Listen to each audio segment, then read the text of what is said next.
Well, thank you so much. Thanks everyone for being here for this conversation around AI for the public good. For those I haven't met, John Paul Farmer, I've had the pleasure of being able to do some public service in my own career. I was in the Obama White House and I served as the Chief Technology Officer of New York City. And in those roles, I was able to look at how we use tech for public good, more recently how we use AI for public good. And I know that that is front of mind for our panelists who are currently in public service. So let's get started with you, Commissioner Bell. I want to ask a question. This is actually for everybody, but I want to start with you. When you think about public systems and the fact that if they fail, people really feel it. The benefits could go unpaid, roads could go uncleared, things that people really experience in a really visceral way. What do you see as the biggest priorities? What do you see as the biggest challenges? Where do you think technology is most needed? Good afternoon, everyone. Alisha Bell, Chair of the Wayne County Commission, where our central city is Detroit. Thank you for having me in this very important conversation.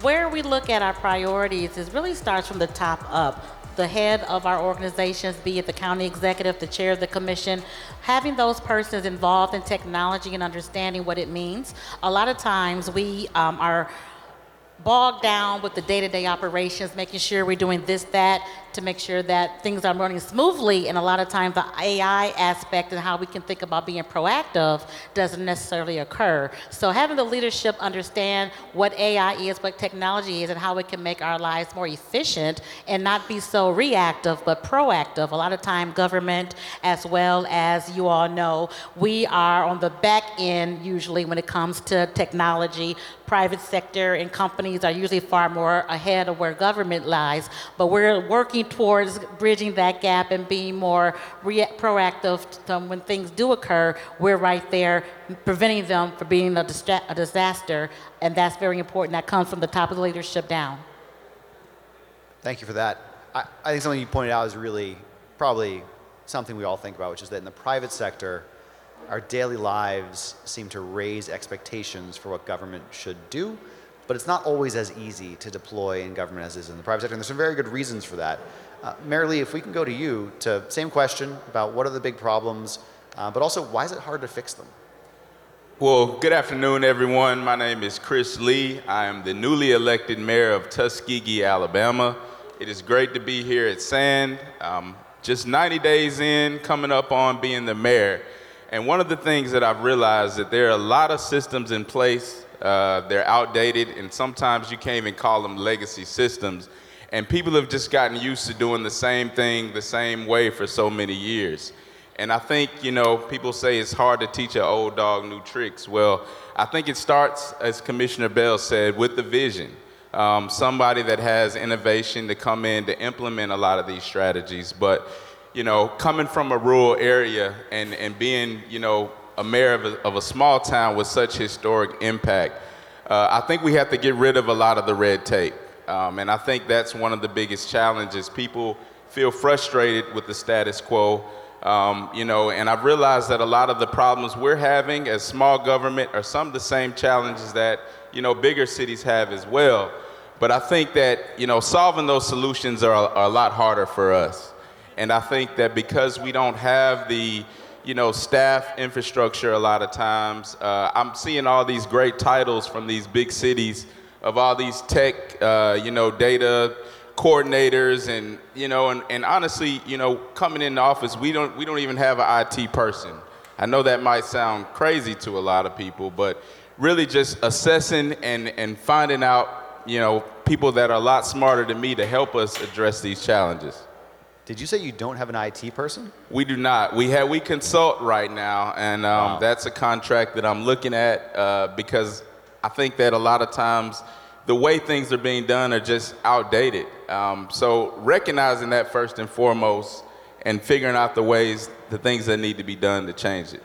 I think we've got great representation of the different contexts in which governments are operating, from Wayne County to Tuskegee, and then over to Myriam to talk a bit about Ethiopia and what the context looks like there, not just in terms of the scale, but also what are the specifics of the problems you face? How much do they rhyme with what's being experienced by cities and counties and states here in the United States, and how much are they different? Thank you. Thank you for having me. Thank you for inviting me. Fred, you're amazing. You make the continent proud, and we thank you for that. So a bit of context around Ethiopia. We are a federal country with 130 million people. We're the second largest population on the continent.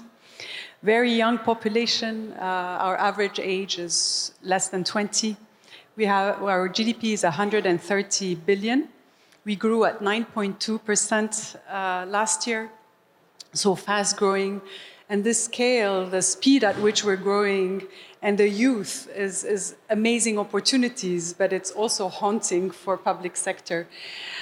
So to your question, when those system fails, they affect real challenges, human challenges. It's a farmer missing its planting season because of no fertilizers, or a family that doesn't know what their benefits are, or a startup that loses time because of siloed or offices that do not talk to each other. So, you know, and the root causes of those issues as usually, and I think we spoke about it this morning, is fragmented data. So to your question, do we have the same challenges? It's been very insightful to listen to the conversation this morning. We also have the same challenges. You know, siloed institutions, heavy, paper-heavy workflows. The thing is that we have less legacy systems, so when we do implement, impact is higher. So yeah, you know, we have usually no single source of truth. These are the challenges that we face, and they're hard to fix because, you know, legacy systems are there. Even, I mean, paperwork. We're very, very intense on paperwork in governments. We also see that innovation is more difficult than status quo. And trust, of course. So we see AI as an infrastructure. We see AI as a platform. We see AI as not luxury, but a necessity. Thank you, all three of you, for those answers to kick us off here. I want to talk a little about some of the buzzwords that we hear. We hear about responsible AI. We hear about trustworthy AI. Back when I worked at Microsoft, I think there was an entire team called the Trustworthy AI Unit. But what about dependability? Because at the end of the day, you're responsible for delivering these really critical services that you've all referenced. What does dependability mean to you, especially in relation to AI? And if I could, I'd like to start with Mayor Lee on this one. Sure. I think dependability is really being able to kind of identify the problems before they happen. A lot of times we have to be reactive, as Commissioner Bell said. And I think when we have systems in place that we can depend on, that can let us know before a problem, you know, is a $10,000 problem versus a $10 million problem, that really helps out a lot, especially with critical infrastructure. I think that when we depend on these systems and they can really give us insight in real time, you know, especially learning more about these physical components of AI, I think that, you know, it does start with trustworthiness. And I think transparency a lot of time is just kind of letting everybody know what the end goals are. There's such a fear a lot of time of AI and a stigma, but I think that it starts with just starting with the end goal in mind and showing them that, hey, we have these problems. This is a solution that can help us get there. So to me, that's what dependable AI is, something that we can rely on and that citizens can know it's working for them, even if they don't exactly understand how. Thanks. Got some claps. We like that one. Myriam, let's go to you next on dependable AI. So yeah, we speak more about dependable AI rather than responsible AI. And for us, it means, you know, accountability, predictability, and also reversibility. So if it fails, there's always a human you can revert to. The other important thing is that it works with our data, no matter how messy our data is or how it was classified. What was it called? Dark or noisy. The important thing is that it works with our data. The other thing is it's legible, so decision can be explained. And because we're a federal country, context matters as well. Language, regional administrative, legal context matters. So yeah, in our part of the world where public services is quite fragmented, but I see that you also have the same challenges here. Reliability matters more than innovation. So yeah. That's an interesting quote right there. Reliability matters more than innovation. I also think what you brought up stuff that's absolutely true, I think in probably every government that's represented here, which is that a black box might be okay in some settings in the private sector. It's not okay in many settings in the public sector. And so you've got the reversibility, the ability to understand why a decision was made, or as Fred was talking about this morning in his keynote, the ability to have a human in the loop so that the human is the ultimate decision maker. They're informed, they're empowered by the AI, but it's not that the machines are running the show, because at the end of the day, a lot of constituents just don't want that. I'm curious, Commissioner Bell, what are your thoughts? Well, Michigan is not the show me state, that's Missouri, but you do have to show us. So, and I say that in regards to the trauma that, of course, Michigan had when we go through the automotive industry, and how a lot of jobs back a few years, 20, 30, 40 years ago, were taken by robotics. And people are still not very trustworthy of technology when it comes to loss of jobs. So we want to start with the trauma that some people have when it comes to technology and AI, what that's going to mean for their own personal job. So with that, being dependable simply means that we want to make sure that people, one, don't fear it.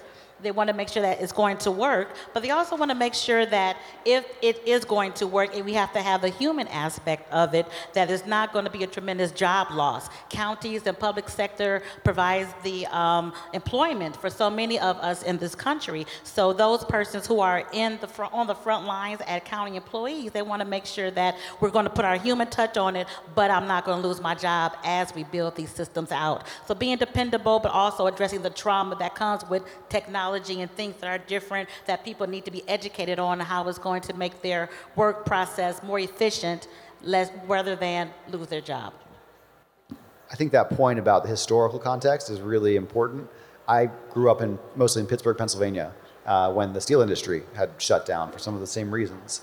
And I think it's really important, as you point out, that we've got to bring people along with this new technology revolution and ensure that this technology is deployed in such a way that it truly does benefit people. And while it is a time of uncertainty, hopefully it doesn't need to be as much a time of fear. And that's I think, on all of us and the decisions we make. I'd like to stay with you with a follow-up question. What's interesting about Wayne County, or one thing, I'm sure there are many, many things that are interesting about Wayne County, but one thing that's interesting is the diversity of context. You've got Detroit, you've got suburbs, you've got rural areas, you've got all of these different kinds of lived experiences. And I'm curious how that affects the way you think about new technologies like AI, the way you think about communicating with these different communities with different lived experiences, day-to-day experiences, and also how you determine what problems do you go after first if, again, everyone's got slightly different problems. So how do you think about that? Wayne County has 1.8 million people, and again, we're suburban, rural, and urban in our county. So how do we go about that is being innovative and making sure that we're producing products and procuring products that are going to benefit our constituents. I'm so happy that we're looking at young people in Wayne County. We have contracted with a young African-American entrepreneur to do our sensor for health quality, for air quality. And that's an important piece because we still have manufacturing and some of the pollutants that manufacturers put into the air. So a young African-American male who suffered from asthma came up with a air system quality, and we contracted with him. So we were his first contractor for his business, and air monitors are all across the area to see what the air quality is, so a child would know if it's safe or not to go outside and play. And then we're even evolving that to put on their backpacks for the children, so that the children can know if how the air quality is, how that's going to affect their health, if they should go outside.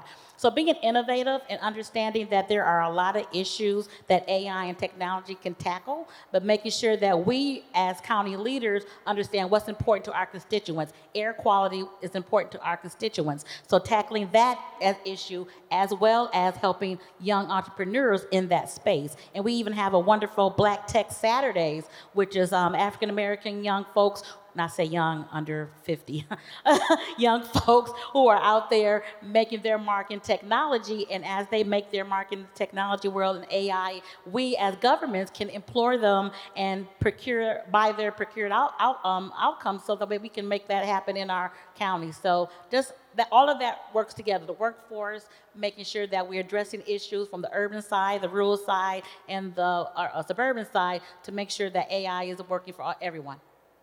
I like your definition of young person, because that means I'm a young person for a few more years, so I will take it. I think the example you gave is really resonant, relevant.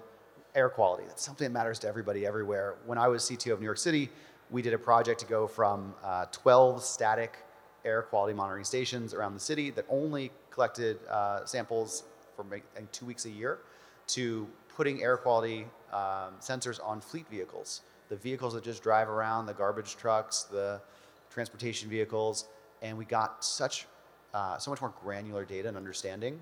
And in a dense urban environment, something like that really allows you to understand where the pollutants are gathering. I mean, if you're near a highway, there might be a school next to a highway, and the kids shouldn't go out and have recess at a certain time. It's really interesting when you get real time, and when you get block by block and street by street, the kinds of ways that data can inform policymaking.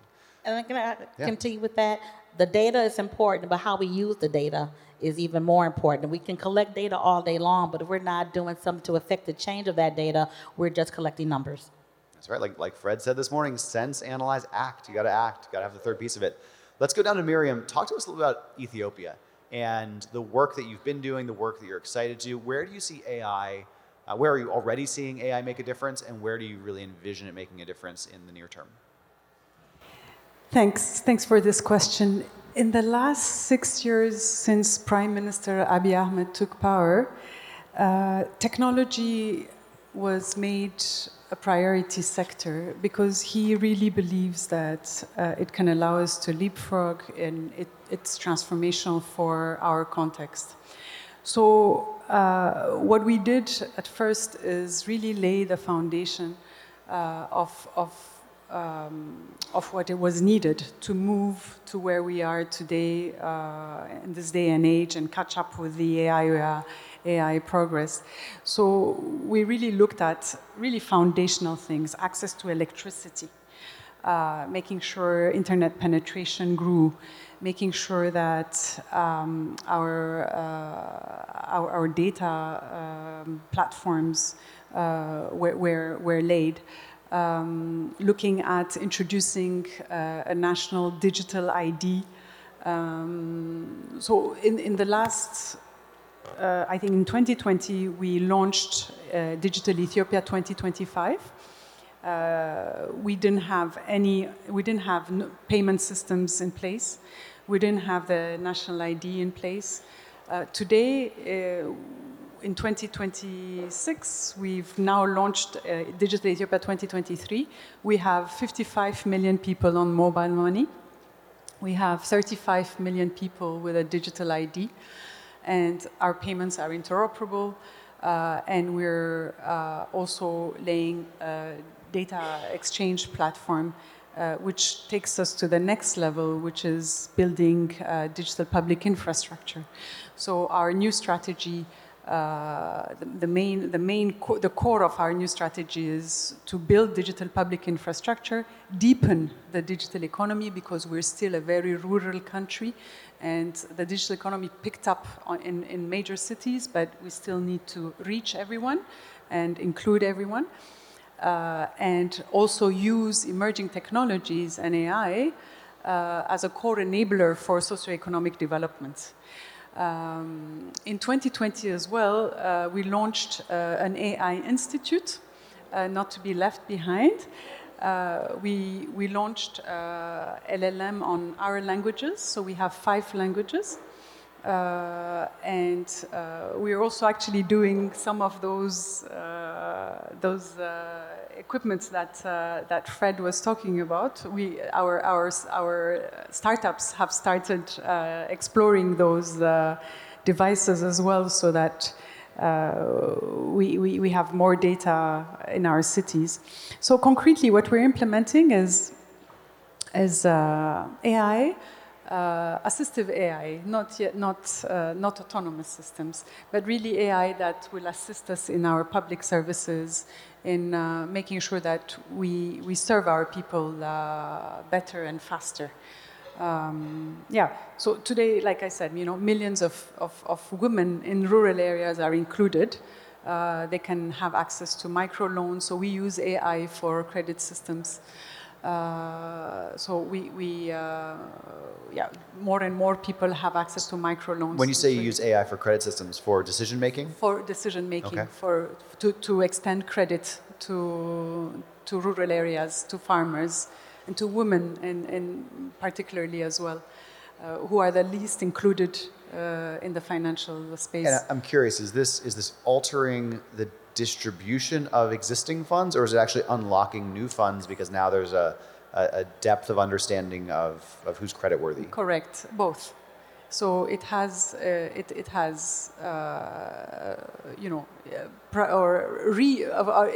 brought in efficiency in current funding and unlocked a lot of funding, because we understand better and we have now data to know what is needed and where it's used and how it's used and how we can help. For us, AI, like I said, is something we really use to assist our systems. And for us, success means citizens noticing, better delays in how we serve them. So today in Ethiopia, you can have a driver's license in 15 minutes and get an ID in a day, which was totally impossible 5 years ago. Still impossible in some places, so congratulations on that. Mayor Lee, we're going from a country of 130 million people. What's the population of Tuskegee? We're around 9,000, so under 10,000. So talk to us about a city of your size, a smaller city, and other cities that are in a similar situation. How do you address the changing times, the opportunities that exist with AI, while recognizing your constraints, figuring out a way to deal with them, and still make the progress that your constituents are clamoring for? Absolutely. I think that in a small city, a lot of times employees have to wear multiple hats. I mean, myself as the mayor, a lot of times I have to wear multiple hats. Sometimes I am the IT director, believe it or not, the communications director, the person, that's answering the phone and dealing directly with the citizens. So I think that, improving the efficiency of communication, for sure, being able to respond to things in real time or a lot faster, and also just delays, avoiding delays in repairing streets and every aspect of city government, I think is something very important. I also think in a rural area, we don't have the same access to healthcare that a lot of cities have. And I think that if we can figure out ways to use technology to improve response times, whether it be ambulance, fire, those things, I think that will go a long way. I think that, having these tools is great, but I think that implementing them requires that human element that you mentioned. And, getting people to kind of understand, again, the end goal of these technologies. Myself as the mayor, when I ran for office, I talked about improving government efficiency, making government more effective, improving our processes with automation and digitization. Didn't know exactly how I was going to do it, but here I am today, and I'm seeing so many tools, and we can look at what other cities and other countries are doing as a model. And I really think that as small cities, it's a blank canvas. When we talk about AI for the public good, if it's truly for the public good, then I think it has to, be able to impact the small cities that don't have the big budgets and the full technology staffs and the digital advisors. And I think that having it accessible through a lot of these tools that exist now are really going to help us close that gap a lot faster than in years past. And, because, again, we're a blank canvas, a lot of times systems are outdated, but in many cases, the systems don't exist. So I think that a small city can really be a model for the rest of the world in what we can do as far as innovation. I hope somebody here is writing on the quotes, because these are good ones. In many cases, the systems don't exist. It's very easy to think that behind the curtain, there's a bunch of stuff happening. In many cases, that's not true. There is no system. And so we've got to figure out how to create it. Commissioner Bell, back to you to talk a little about procurement, everyone's favorite topic. Pilots are a very popular way of getting started. And the nice thing about a pilot is you often get a press release out of it. Everyone loves a good press release or an announcement. But too often, as has been pointed out, they stall out. They don't keep going. And a pilot, even if it's successful, if it doesn't have a pathway to permanence, to impact, it might never reach fruition. So how do you think about that, and what have you seen as the difference maker between an initiative that gets stuck in the pilot phase and never goes beyond that versus an initiative that actually makes it to real impact? Great question, and let me just pivot back to Mayor Lee for 1 second about small communities. I think it's very important that, and I'm going to put on my NACO second vice president hat for a second. With NACO, which is the National Association of Counties, we have a collaboration of different counties who love to assist other counties. So a quick story, there was a small county who needed some IT work, and there was a large county, and that large county IT person volunteered to go to that smaller county and say, this is what we can do to help you. So those collaborations amongst ourselves in the public sector are so very important because we work better when we're together as opposed in silos. As it speaks to pilots, we are actually in a pilot program now for procurement and contracting. And how do we move from that pilot program to actually implementing it world or countywide? Is making sure that it's meeting the needs that we thought it was going to meet. We have a pilot generally to see if it's going to work or not. And if it does work, then we're excited and we want to make sure that we then bring it through the whole procurement process to contract with them. But it gives us an opportunity also to see that maybe it's not working and there could be another company out there to provide that service who could provide it more efficiently and at a better cost. So the pilot programs are important so we as the county can see if that's going to work for us or not. And if it does, then it's the leadership that's going to say, hey, this worked, it's going to save us money here, it's going to make our workflow more efficient there, and then we can implement the entire thing. But if it doesn't, that's what that pilot program and pilot portion is for, then we can say, we tried it, not so much, let's go out, do an RFP, RFQ to see if there's someone else who can fit our needs a little bit better. Thank you for that. Mayor Lee, I'd like to go back to you.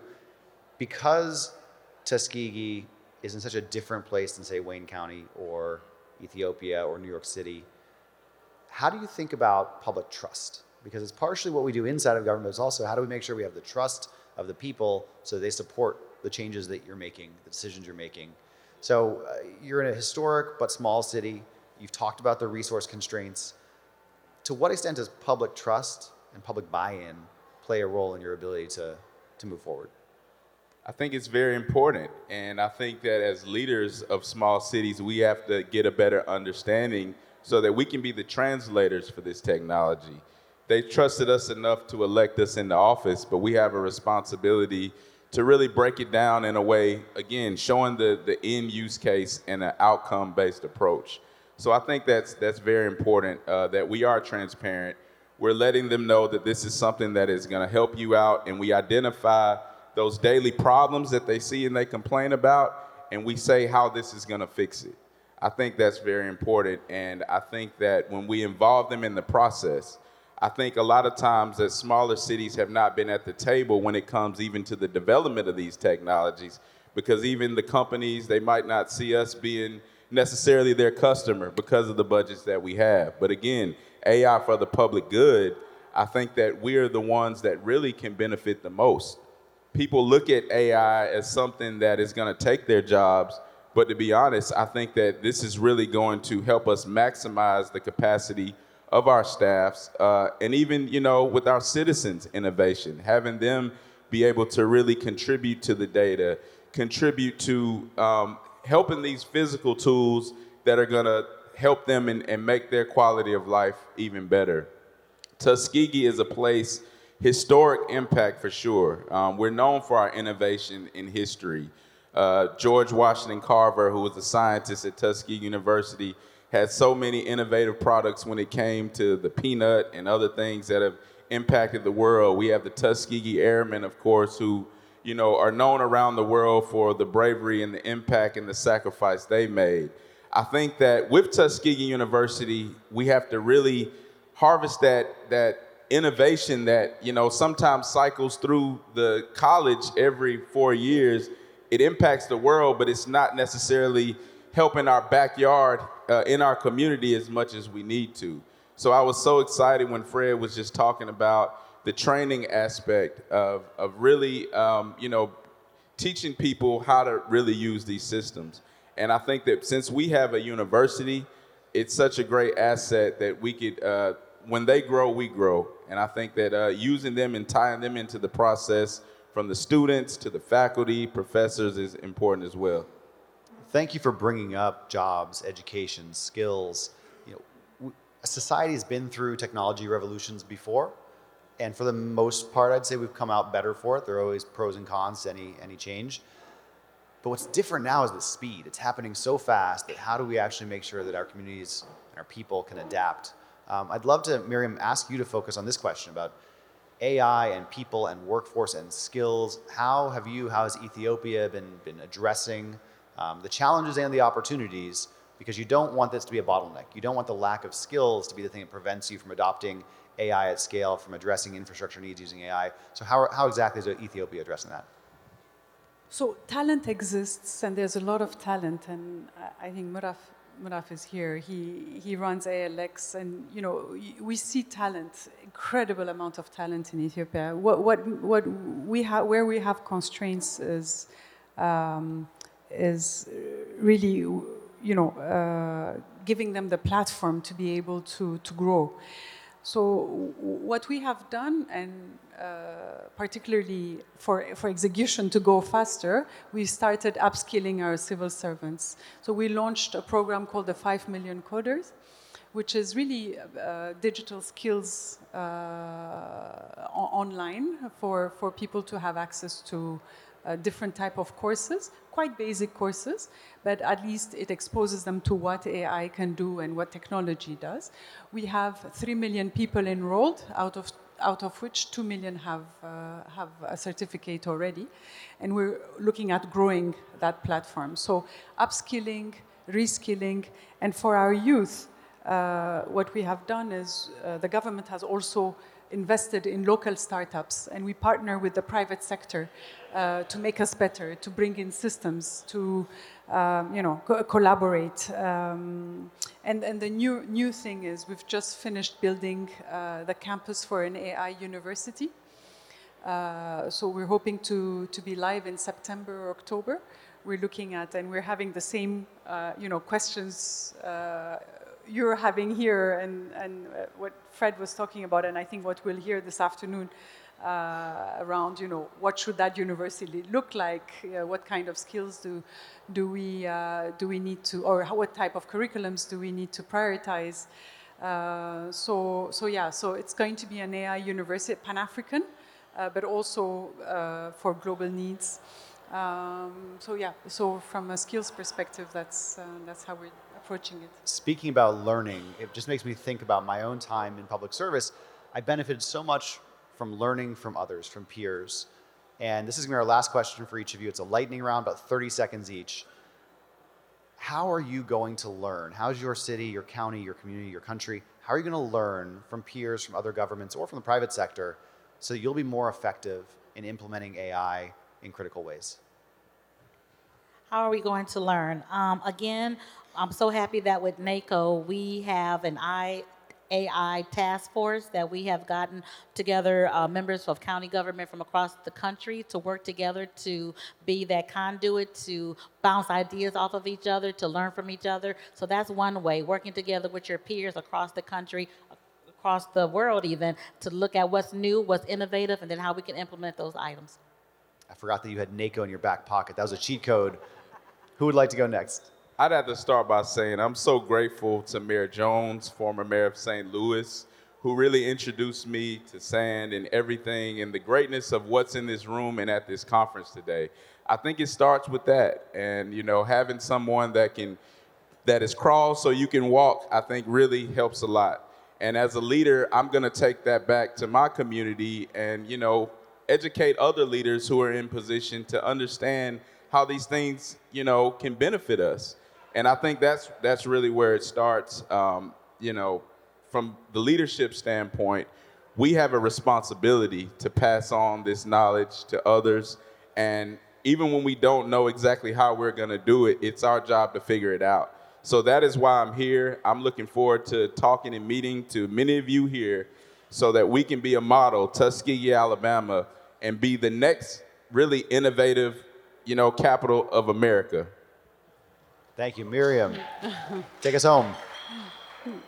So the way we learn is, you know, partners going around, understanding what others are doing, how they're doing it, learning from their failures and from their successes, and trying to adapt it to our context. Like I said, you know, we're a very big country. We have all countries have their own issues. It is really to see what can work in one part of the world and what doesn't in the other part of the world. So I think partnerships is very important. Co-creating together, making sure that we have talent in the country that understands how important and how transformative artificial intelligence can be. So yeah, I invite you all to come to Ethiopia and experience it, and have I hope the next session in Addis. So there you have it. Visit Ethiopia, join associations, engage in partnerships, and here at SAND evolve. Engage with the folks around you. This is a great way to share best practices on how to use AI for the public good. Thank you, everybody, for joining us. Looking forward to the rest of the day. Welcome to Miami.